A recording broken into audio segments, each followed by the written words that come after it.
Here's how to remove the SOS signal on your iPhone.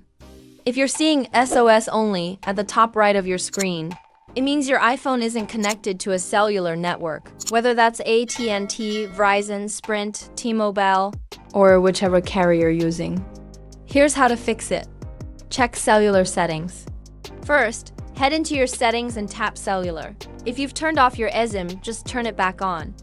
This should remove the SOS only message and connect your phone to your carrier's network. Add an eSIM. If you don't already have an eSIM on your iPhone, you'll need to add one to connect to a cellular network. Follow your carrier's instructions to activate it. Reset network settings. If the issue persists, scroll down in Settings and tap General, then select Transfer or Reset iPhone. Tap Reset and choose Reset Network Settings.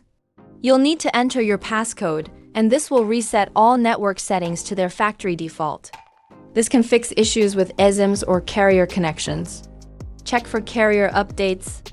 Next, go back to Settings and tap About at the top. Scroll down to find your carrier under Network. If there's a carrier update available, it will prompt you to install it. Updating can improve your connection to your carrier's network. Restart your iPhone. Another simple fix is to restart your phone. Go to Settings, scroll down, and tap Shutdown, then turn your phone off and back on. This can help reconnect your iPhone to the nearest tower. Bad signal location.